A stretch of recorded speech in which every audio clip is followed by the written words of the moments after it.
ai ko malami kaga mutane suna zagi ya faɗi fatawa ce wacce bata musu daɗi ba, iyakacinta kenan. Wani abu ne wadda to wannan kuma haka addini yake.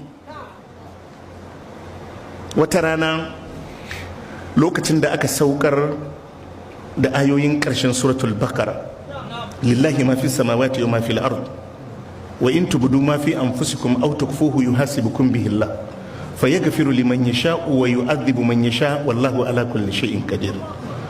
Allah ya ce duk abin da ke cikin sammai da ƙasai na Allah ne.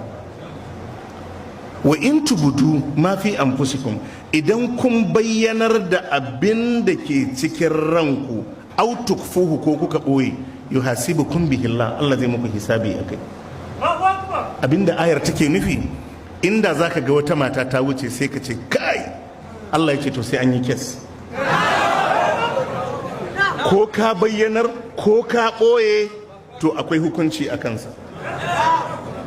Fashtadda zalika ala ashabi rasulillahi sallallahu alaihi wasallam, hakan sai ya tsananta, hukuncin sai suka ji ya musu tsauri.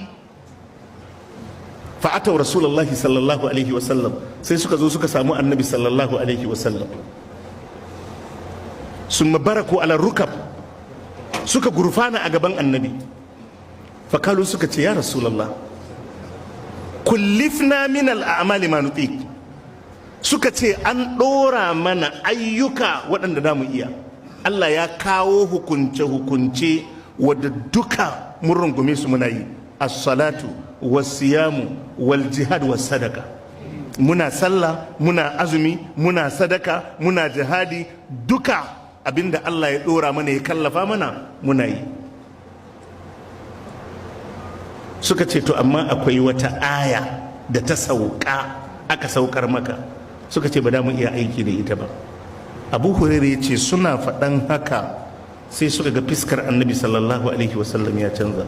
Annabi sai ce musu wace aya ce? Sai suka ce lillahi ma fi samawati wa ma fil ardi zuwa ƙarshen aya.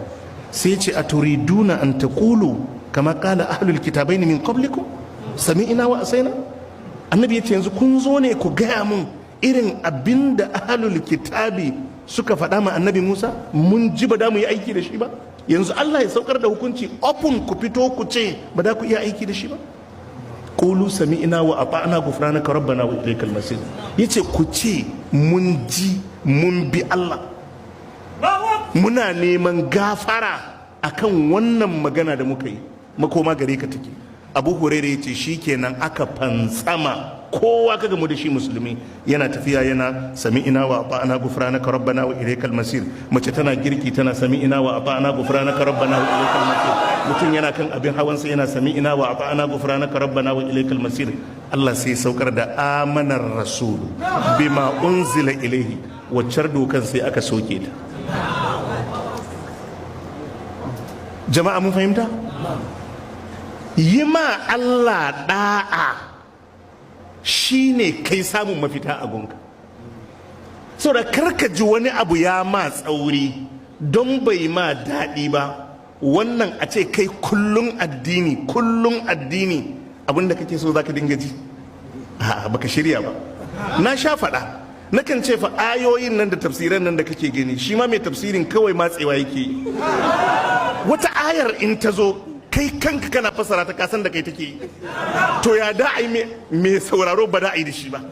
Ai Allah ya saukar ne don du a gyara mu.